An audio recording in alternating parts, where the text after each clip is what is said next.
Good morning বন্ধুরা, তোমরা সবাই কেমন আছো? আশা করি সবাই খুব ভালো আছো, সুস্থ আছো। আমিও মোটামুটি খুব ভালো আছি, কিন্তু ভালো ঠিক মোটামুটি নেই, মনটা খুব খারাপ। তার কারণটা তোমাদের অবশ্যই বলবো। তো আমার চ্যানেলে আর একটা নতুন ব্লগে তোমাদের অনেক অনেক স্বাগত। তো প্রতিদিনের মতো সেই একই আমার রুটিন। আমি কাজ বাজ সেরে আজকে বৃহস্পতিবার ঠাকুর ঘরে দেখো চলে এসেছি পুজো দিতে। স্নান সারা হয়ে গেছে, আর আজকে আমি সারাদিন এই সকাল থেকে একা, কারণ এখন মর্নিং শুরু হয়েছে। নেহাতাই সকালবেলায় স্কুলে চলে গেছে 7টার সময়, ওদের 7:45 থেকে মানে স্কুল শুরু হবে। মনটা খারাপ কেন অবশ্যই তোমাদের বলবো। আর চলো পুজোটা দিয়ে নিই, তারপরে তোমাদের সাথে দেখা হচ্ছে।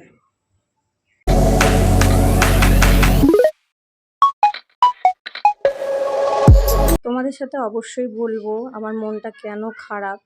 তো তার আগে এই যে টগর ফুলগুলো তুলতে ভুলে গেছে, আমি ভিডিও করতে করতে বাইরে এসেছি তোমাদের সাথে ইন্ট্রোটা দিয়ে, তারপরে দেখছি গাছের টগর ফুলগুলো তোলা হয়নি।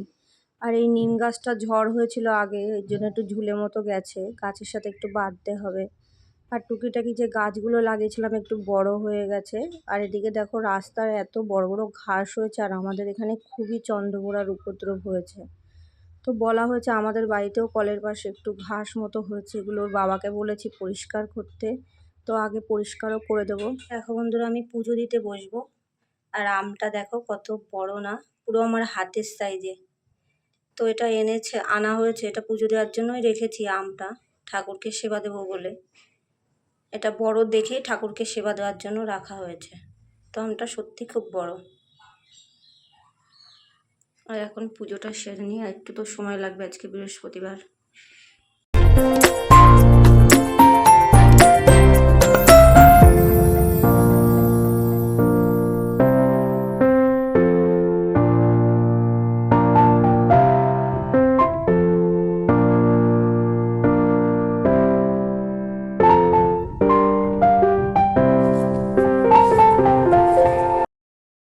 তো বন্ধুরা, পুজো টুজো দিয়ে ঘরে চলে এসেছি, আর একটু চাও খেয়ে নিয়েছি। এখনও মেয়ে বাড়ি আসেনি, আর ওর বাবা কলকাতায় গেছে। আমাদের যেহেতু রেশন তুলতে হয় ওখানে, সব কিছুই ওখানে, ওই জন্য ওখানে রেশন তুলতে গেছে, এখনও বাড়ি আসেনি। তোমাদের সাথে যেটা বলার আগে বলে নিই, আমি আর আজকে বেশি কাজকর্ম তোমাদের সাথে শেয়ার করব না। আমাদের এই বাড়িটায় প্রায় 5-6 বছর আমরা ভাড়া আছি। স্বাভাবিক যারা ভাড়া থাকে তারা এই বিষয়টা ভালো অভিজ্ঞতা আছে। মানে ভাড়া থেকে কিছু শখ করে করলে পরে সেটা ছেড়ে যেতে খুব কষ্ট হয়। তো কিছু করার নেই, নিজের বাড়ির মতন করে করা হয়েছে। যে এই টুকিটাকি তোমাদের দেখালাম সকালে ভিডিও করে, যে টুকিটাকি কটা গাছ লাগিয়েছি, তারপরে বাড়িঘর পরিষ্কার করার ব্যাপার থাকে, সেগুলো করা নিজের বাড়ির মতনই অবশ্যই করতে হয়। থাকলে যেখানে থাকতে হয় সেখানে পরিষ্কার পরিচ্ছন্নই রাখতে হয়। তো আমাদের বাড়িওয়ালা যে হিসাবে বাজেটের বাইরে ভাড়া চাচ্ছে, উনি আবার বাড়িয়েছে। এই ঘর ঠিক করেছে, তোমরা যারা পুরনো আমার বন্ধু তারা অবশ্যই আমার পুরনো ভিডিও দেখেছো, অবশ্যই জানো যে ঘরটা কীরকম ছিল। মেঝে ছিল না, তারপরে এইগুলো এই উপরে অ্যাডবেস্টার ছিল, জল পড়তো, ঠিক আছে, এগুলো সব উনি আবার করে দিয়ে ভাড়া অলরেডি বাড়িয়েছে। কল এনে দিয়েও ভাড়া বাড়িয়েছে। উনি বাড়িওয়ালা অবশ্যই বাড়াবে, রাখার হলে আমাদের ভাড়া রাখবে, নাহলে অবশ্যই তুলে দেবে, সেটা ওনার ব্যক্তিগত ব্যাপার। কিন্তু আমাদের এই একটা ঘরে এমনিই সমস্যা হয়, মেয়ে বড় হয়ে গেছে, আর মেয়ের যেহেতু স্কুলটা অন্যদিকে, পড়া অন্যদিকে, সমস্যা হয়। তো আমাদের চিন্তা ভাবনা এখন এটা করছে যে এটা ছেড়ে দেওয়ার ইচ্ছা আছে এই ঘরটা। তো মনটা একটু খারাপ। আর একটা কারণ হচ্ছে আমাদের এখানে এত সাপের উপদ্রব হয়েছে বন্ধুরা, চন্দ্রবোড়ার। তো এখানে একটা এই পাশে কাকিমাদের আছে, পেছনে লোকনাথ বাড়ি আছে ওনাদের, ব্লগে হয়তো দেখেছো, আমি লোকনাথ পুজোর সময় গেছিলাম, ভিডিও করেছি। তো ওনার একদম 6-7 বছরের একটা নাতনিকে মানে 2 দিন আগে ছোবল দিয়েছে। বাচ্চাটা অসুস্থ, হসপিটালে ভর্তি কলকাতায়। তো মানে সারাদিন একটা আতঙ্কে থাকছি, মানে আমরা বেরোলে লাইট, তারপরে একটা সুতো দেখলেও ভয় পাচ্ছি, দড়ি দেখলেও ভয় পাচ্ছি। আর আশেপাশে রাস্তায় এত জঙ্গল হয়েছে, পরিষ্কার করতে বলা হচ্ছে, কিন্তু কেউ আসছে না। তো আসবে কিনা জানি না। আর আমরা ভাড়া থেকে, আমাদের কথা অত কেউ গুরুত্ব দেয়ও না। আশেপাশের লোককে বলা হয়েছে যে ঘাস মারা ওষুধ এনে দিলে, সবাই মিলে দিলে, ওই জায়গাটা ঘাসগুলোকে জ্বালিয়ে দিলে তাহলে হচ্ছে ভয়টা থাকবে না। কিন্তু এখানে আমাদের কথা কেউ অত গুরুত্ব দেয় না, আমরা যেহেতু ভাড়া থাকি তার জন্য। তো এটাই হচ্ছে, বাচ্চাটা সত্যিই খুব জলি বাচ্চা। আমরা গেলে ঠালে ওখানে যখন গল্প করি, কথা টথা বলে, তা একটু মনটাই জন্য খারাপ। এই মিলেমিশে এটাই হচ্ছে তোমাদের জানানোর এবং আপডেট দিলাম। মনটা সত্যি একটু খারাপ আছে। জানি না, বাড়িওয়ালা বলছে 6 মাস অন্তর অন্তর ভাড়া বাড়াবে, সেটা ওনার ব্যক্তিগত ব্যাপার, কিন্তু এই বাড়িটা ছেড়ে যেতে সত্যিই খুব মন খারাপ লাগছে। বাড়িটাতে যখন এসছিলাম, এই তোমাদের এই জায়গাটা, এইখানটা পুরো হচ্ছে গর্ত ছিল। মানে ওনাকে বলার পরে আমরা আমাদের ভাড়ার টাকা দিয়ে সব কিছু, উনি এখানে সব সমান করে দিয়েছে, মাটি ফেলে। এখানে রাবিশ টাবিশ ছিল ঘরের, এসব ভেঙে যেসব রাবিশ হয়েছে ওগুলো ফেলা হয়েছে। তারপরে টাইম কলটা তো বেশি দিন ভোগও করতে পারলাম না। তো যাই হোক, এই পাশে কটা গাছ লাগিয়েছিলাম আমার বাপের বাড়ির থেকে টব এনে। তো এখানে সে একটা ধুতরা গাছ লাগিয়েছি, একটু বড় হয়েছে এই যে। তো একটু মনটা খারাপ আছে, জানি না কি হবে।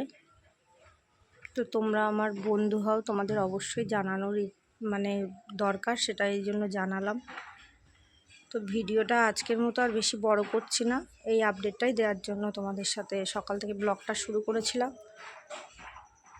আর বিশেষ কিছু তোমাদের সাথে কথা বলার নেই। এই মুহূর্তে তো আর কলকাতায় যাব না, সেই জন্যই এখন মানে ওই যে বলে না, যাযাবর যারা ভাড়া থাকে তাদের অবস্থা ঠিক এরকমই।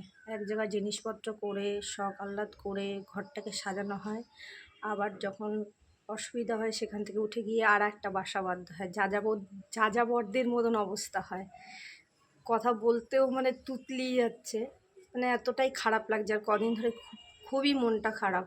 তোমাদের সাথে এতদিন ধরে এই বাড়িতে ভিডিও করেছি, আবার যাব কোথাও গিয়ে আবার সেখান দিয়ে নতুন করে মানুষের সাথে, ও আর একটা কথা, সে মানুষের সাথে কথা বলে তাদের সাথে একটা সম্পর্ক, আবার এক জায়গায় গিয়ে আবার নতুন করে একটা সম্পর্ক। কারণ আমার মেয়ে এখন বড় হয়েছে, স্কুলে যাবে, ওর বাবা ব্যবসার কাজে ব্যস্ত থাকবে, আমি একা একটা মানুষ, আমি বোর হব। তো কিছু করার নেই, এটাই হচ্ছে জীবন আমাদের মেয়েদের কি বউদের বিশেষ করে।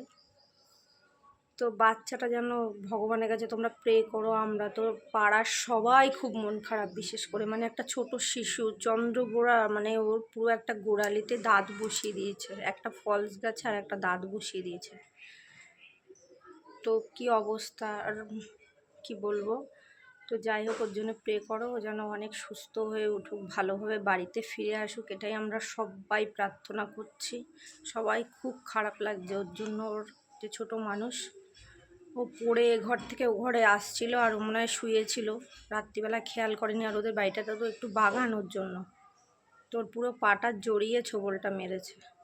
ছোট মানুষ, আমরা একটা বড় মানুষ কেটে গেলে কতটা কষ্ট, আর একটা ছোবল চন্দ্রবোড়ার বিষ, বাবা মারাত্মক মারাত্মক বিষাক্ত। আমাদের গত বছরও এখানে একজন মারা গেছে চন্দ্রবোড়ার, এখানে প্রচুর উপদ্রব হয় এই টাইমটা। তো আমরা খুব সাবধানে থাকার চেষ্টা করি। বাড়িটারিও একটু পরিষ্কার করতে হবে, আশেপাশে একটু ঘাসও হয়েছে। তো চলো, অনেক বড় হয়ে গেল, অনেক কথা বলে ফেললাম। যদি তোমাদের ভিডিওটা ভালো লাগে অবশ্যই একটা লাইক করো, কমেন্ট করে জানিও। তা তোমরা সুস্থ থেকো, ভালো থেকো, দেখা হচ্ছে পরবর্তী একটা কোনো ভিডিওর সাথে। ততক্ষণ তোমরা ভালো থেকো। বাবু, ও নারু বাবু, তোমার কি মনটা খারাপ নারু বাবু? আর আমরা যেখানে যাব তোমাকে সেখানেই নিয়ে যাব, চিন্তা করতে হবে না, হ্যাঁ নারু বাবু? ঠিক আছে। ও এতক্ষণ বাইরে ঘুমিয়েছিল, সারা রাত ঘরেই শুয়েছিল, তারপর লাস্টে গরমে আমাকে ডেকে নিয়ে বলছে আমাকে দরজাটা খুলে দাও, আমি বাইরে যাব। ওই মিটার বক্সের উপরে, আমাদের যে মিটার বক্স আছে কলের উপরে, সেই মিটার বক্সের ওখানে শুয়েছিল, তাই তো নারু? বলে বাবা, চোখটা একেবারে ঘুনু ঘুনু, এখনও ঘুমের রেশ কাটেনি।